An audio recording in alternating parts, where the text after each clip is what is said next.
तो रावण विद्वान तो बन गया था पर विद्यावान नहीं बन पाया। उसका अभिमान उसके सामने बार बार अड़ जाता था। और भगवान शिव जानते हैं कि रावण मुझे लंका में लेकर जा रहा है, ये इसकी अहंकारिता है, ये इसका अभिमान है, क्योंकि मैं पहले आजमा चुका हूं। एक बार देवादिदेव महादेव आनंद के साथ कैलाश पर्वत पर विराजमान थे। भगवान शिव आनंद के साथ जब कैलाश पर्वत पर विराजमान थे, बड़े अलमस्त होकर बैठे हुए थे। मां जगत जननी जगदम्बा अंबा माता पार्वती उनके नजदीक में विराजमान बैठी हुई है।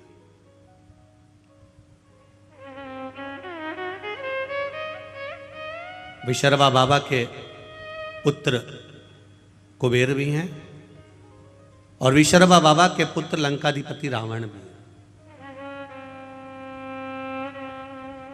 कुबेर के पास में पूरा लंका का राज्य था, पर कुबेर को रावण का जो व्यवहार था वो अच्छा नहीं लगता था, इसलिए कुबेर ने हाथ जोड़कर अपने पिताजी से कह दिया कि मुझे ये लंका का राज्य नहीं चाहिए, मैं ये छोड़कर जा रहा हूं, मैं अलग कोई अलकापुरी का निर्माण कर कर उसमें मैं विराजमान हो जाऊंगा।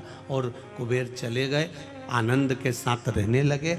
जब रावण की सत्ता लंका पर आ गई और लंका पर जब सत्ता आई, जब वैभव प्राप्त हो गया, तब रावण ने उपद्रव मचाना प्रारंभ कर दिया, क्योंकि अभिमान इतना समाया हुआ था, अहंकार इतना समाया। एक बात अपने जीवन में उतार कर रखिएगा, इंजीनियर बन जाओ, डॉक्टर बन जाओ, सीए बन जाओ, कलेक्टर बन जाओ, चाहे तुम किसी पद पर विराजमान हो जाओ, पर शिव महापुराण की कथा कहती है कि आपको पद जिस परमात्मा की कृपा से मिला है, जो यश उस परमात्मा की कृपा से मिला है, वो परमात्मा की कृपा से प्राप्त हुआ है। इसलिए पद और प्रतिष्ठा पाकर आप अहंकार में मत डूब जाना, क्योंकि अहंकार में 3 गए, धन वैभव और वंश।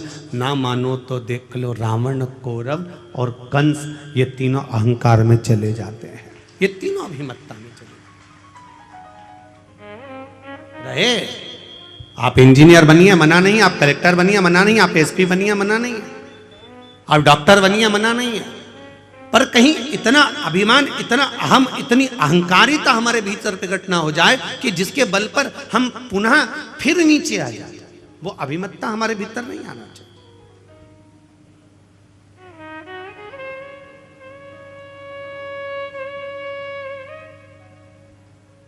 और जिस दिन हमारे भीतर वो अभिमत्ता प्रकट हो जाती है, उस दिन हम भगवान से दूर हो जाते हैं,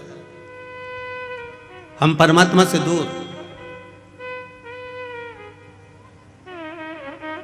जब अभिमत्ता चली जाती है, फिर हम परमात्मा के करीब में आ जाते हैं, वापिस पुनः भगवान के पास। शिव कथा कर रही है, लंकाधिपति रावण को मालूम पड़ा, कुबेर जी को मालूम पड़ा कि लंकाधिपति रावण ने उपद्रव मचाया है, और ऐसा उपद्रव मचाया है कि पूरी तरफ हाहाकार मच गया। संतों को कष्ट देना, ब्राह्मणों को कष्ट देना, साधुओं को कष्ट देना, सन्यासियों को कष्ट देना, तपस्वियों को कष्ट देना, ये रावण ने देवताओं को कष्ट देना प्रारंभ कर दिया। तब कुबेर को मालूम पड़ा, तो कुबेर ये विचार करे मैं अपने भाई को समझाऊं तो मैं ना जाऊं, किसी दूसरे को भेज दिया। करना चाहिए। परिवार यदि टूट रहा है,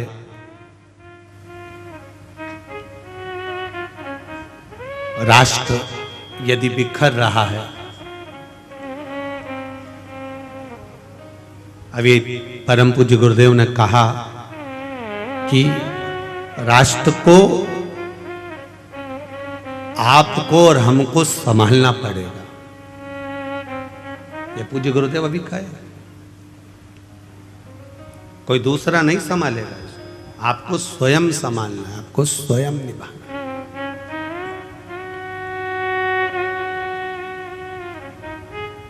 संत हो, सदगुरु हो, तपस्वी हो, ब्राह्मण हो, सन्यासी हो, साधक हो, उपासक हो, वो संभाल लेते हैं।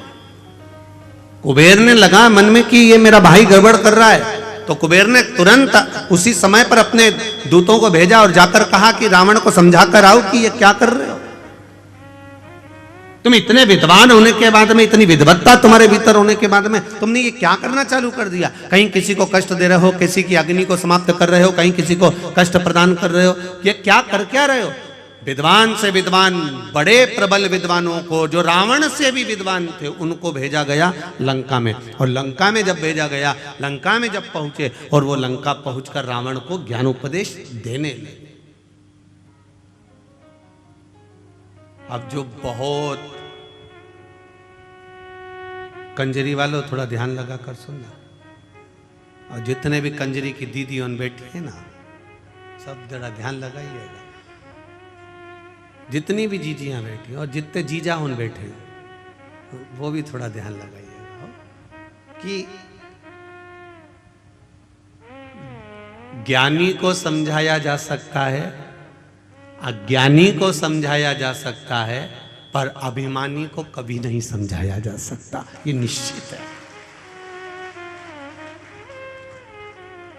अब कोई ज्ञानवान है तो उसको समझा सकते हो, कोई अच्छा ज्ञानी व्यक्ति है, पढ़ा लिखा है, समझदार है, उसको समझाओगे ये मत करना, आगे से ऐसा ना करिएगा, ऐसा ना करिएगा, तो वो समझ जाएगा।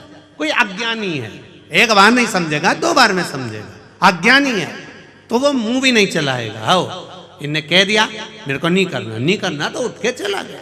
अज्ञानी है, उसमें अज्ञानता है, वो नहीं समझ सकता।